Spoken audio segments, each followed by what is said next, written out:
to the phones here in just a minute. Danny in Englewood, if you are still on the line, stay there. We'll get you in just a second here, 1-800-259-5791. Peter, what do you think? What are your thoughts on them unleashing an Antichrist, or what they call the Christ? Would you agree that that's in the Illuminati plan? What does that have to do with coming into the New Age in 2150 A.D. when, according to your film, a new solar deity represents the solar deity of the world? Well, I think that's a strange interpretation, and I want to call you out on the fact that you called me a pawn of the Illuminati before we went to break. And I'm really saddened the fact that you would call out something like that in the course of an intellectual conversation. I've done nothing but address information and try to lure people to look at foundational information. And when you say things like that, you encourage your audience to continue that type of convoluted, delusional, blind faith, to think that I, as some messenger, am trying to corrupt some system. So do me a favor, don't address anything like that to me again. Well, you call Christianity the fraud of the age. Now, it is the fraud of the age. If you look into the information and realize how many people believe something that isn't true. Peter, the way we would do talk radio is one person talks to the person talks, otherwise it gets all jumbled up, the audience can't hear it. You said fraud of the age, but don't make a judgment statement like that. Present your information and let the people decide. I did. Say that again? I did present the information. Well, but then you go to make your conclusion and your judgment that it's the fraud of the age when the information and the quote-unquote evidence that you're giving is highly suspect and highly open to debate and open to interpretation. I mean, you go on... Well, that is until you go... It's a film. It's about only 30 minutes in the section for that part, and I have numerous references, and I encourage people to go and look up the information for themselves. And in my personal opinion, how about that? It's the fraud of the age. In your personal opinion, am I a pawn of the Illuminati? Let me tell you why I think that's true. Because you address me like that, that's all. You do know that it is in the Illuminati's interest and their plan to erode Christianity through numerous messages and then to unleash the Lucifer as the real Christ, as the Antichrist, as we call them. I mean, it's in their plan. Albert Pike's letters talk about them eroding Christianity and finally destroying it after the Third World War. Even Manly P. Hall's book says that sooner or later Christianity will be shed and a new, true religion will come and rise in its place. So I just think that you're adding to that. Well, sure, that's fine if you want to interpret it that way. But there's also another book called the Bible which says all sorts of other things as well, which I don't have any faith in either.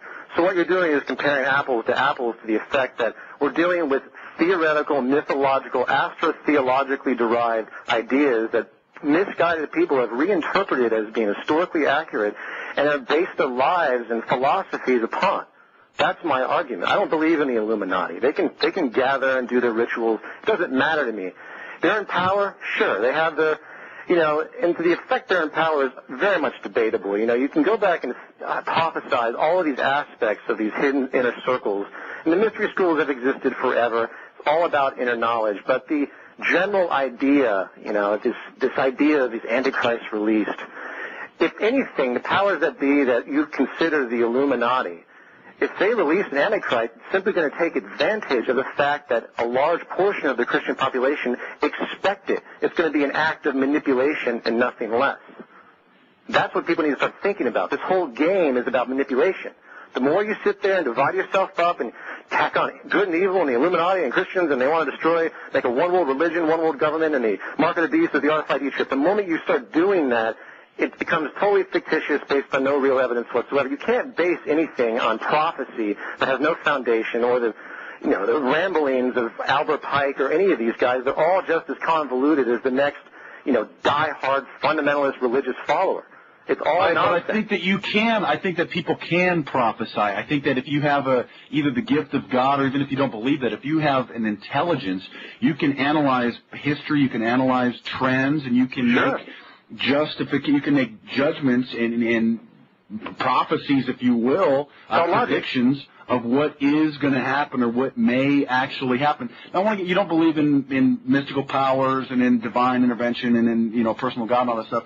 But Peter, I just saw a documentary about the Mount Sinai, and these individuals went out and found the real Mount Sinai, what they believe to be the real Mount Sinai. It is amazing. I mean, the top of the mountain is all burnt and black. This is in Saudi Arabia. There's carvings of little feet prints on the stones where the Jews carved in their own feet. There's the altar where the golden calf was built and worshipped. There's these round cylindrical stones. There's a huge stone that is cracked right through the center, just like it says that Moses cracked the stone, or God cracked the stone, and water came pouring out. This is on the top of the mountain.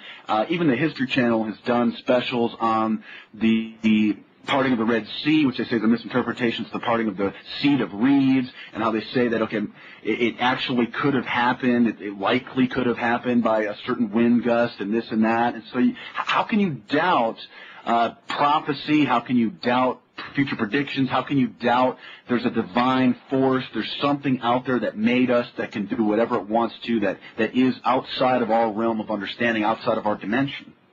Well, in regards to prophecy, it's simple. None of them have ever come true in any defined manner. In regards to all the claims you made about the historical evidence of Mount Sinai, it's completely comical.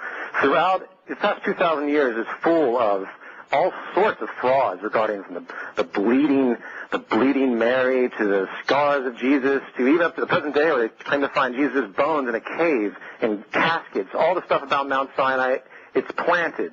Period. And how you can just kind of blindly think that it's not, it's weird because, look at 9/11. It's the perfect parallel. I love it because, you have 9/11 Commission report. You just sit there and read that and you'll be happy, right? Look at the BBC documentary. Look at all the numerous scientific myth studies that have proved that the towers could have easily come down based on the government's claim.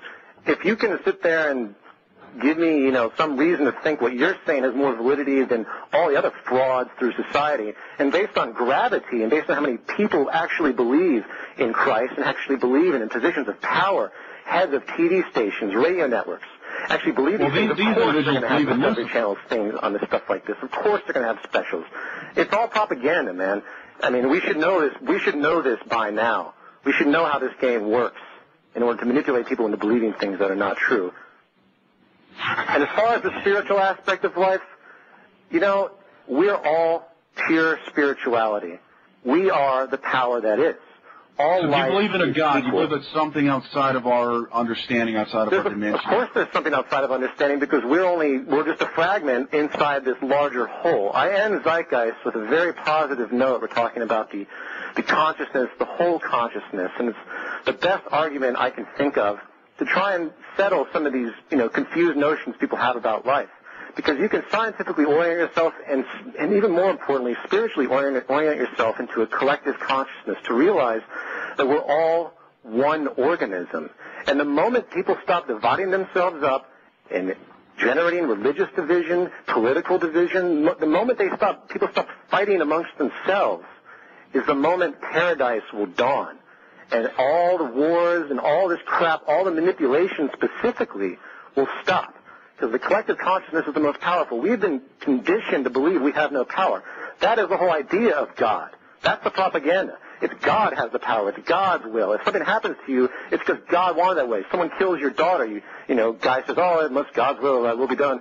It's like a football player who wins the game and thanks Jesus and then loses the game and never mentions Jesus' name. People can interpret things however they want. We can tap into that power, though. That's the purpose of the Bible, and there has to be some sort of a rule system. I've read the Bible, not some of the boring pages and this begot that and begot that, but some of the Gospels and in the Old Testament, some of the prophecies, how can you not be touched by it? How can you not read that and realize that it's a fantastic, even a way to live life? It's a fantastic metaphor. It's timeless.